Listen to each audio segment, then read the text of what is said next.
Bonjour. Dans ce chapitre 14 du livre des Juges, nous allons voir la promesse qui avait été faite par l'ange à la mère de Shimshon se réaliser. Cette promesse consistait à dire que Shimshon serait l'initiateur de la délivrance des Bnei Israël qui sont depuis 40 ans sous le joug des Philistins. Un peuple d'Israël résigné à l'image du père de Shimshon qui s'appelle Manoach, quelqu'un qui n'aspire qu'à la tranquillité, à la paix, au repos. Milachon Menucha. Eh bien, Shimshon, nous raconte ce chapitre, va initier une stratégie de diplomatie, on pourrait presque dire de ruse, qui va consister à provoquer, à chercher noise aux Philistins.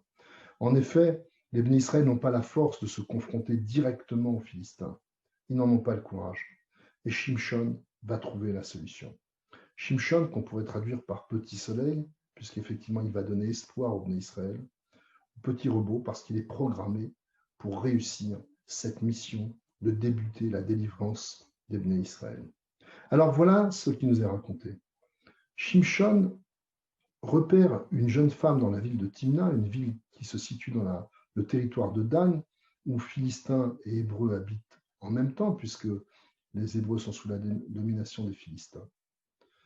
À peine l'a-t-il vue qu'il demande à ses parents de l'épouser et de venir avec lui à Timna pour demander sa main. Ceux-ci, au début, refusent. Ils avaient de bien plus grands espoirs pour ce fils tant attendu, celui, par exemple, qu'il épouse une fille de la tribu de Dan. Mais Shimshon s'oppose et s'entête, et ses parents, donc, l'accompagnent vers Timna pour demander la main de cette fille. Sur la route, Shimshon quitte ses parents parce qu'il ne veut pas traverser, à l'époque des vendanges, les vignes. Il est nazir, et, en prenant un chemin détourné, rencontre un lionceau. Ce lionceau le menace.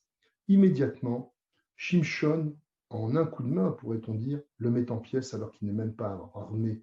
Il prend conscience, là, de sa force surnaturelle. Un peu plus tard, quand Shimshon retournera à Timna avec ses parents, pour cette fois demander, épouser, se fiancer avec cette femme, eh bien là encore, il va quitter ses parents et repasser par le chemin qu'il avait emprunté la première fois. Et là, il va découvrir le lionceau qu'il avait tué, les entrailles ouvertes. À l'intérieur, s'était logée une ruche pleine d'abeilles qui avait produit quantité de miel. Il est curieux, saisit ce miel, le goûte et en ramène à ses parents quand il les rejoint vers Timna. Une fois arrivé à Timna, les convives organisent un festin de fiançailles qui devra durer 7 jours. Durant ces 7 jours, l'ambiance est à la fête. Shimshon propose une énigme et tient un pari. L'énigme est la suivante. Quiconque pourra m'expliquer, je vous lis le verset 4, le verset 14, pardon, Vayomer lahem me'aochel yatsa ma'achal u'me'az yatsa matok, velo yachlu chidatra, velo yachlu le'agid achida shloshet yamim. Du mangeur sort la nourriture et de la puissance sort la douceur. Et bien sûr, il faisait allusion à son expérience du lion les entrailles ouvertes dans lequel le miel s'était logé. Mais personne ne pouvait résoudre cette énigme. Et c'était bien là son objectif, que ce soit le début d'une confrontation.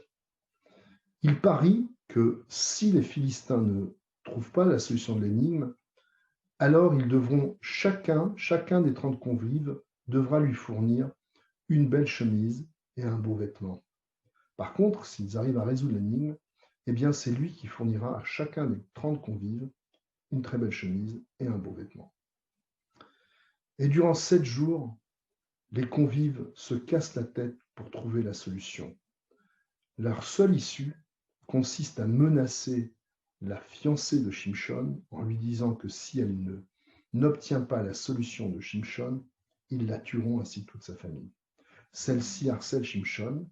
Shimshon donne l'énigme et lui explique que quoi de plus que le mangeur est le lion, Et quoi de plus fort, et quoi de plus doux que le miel?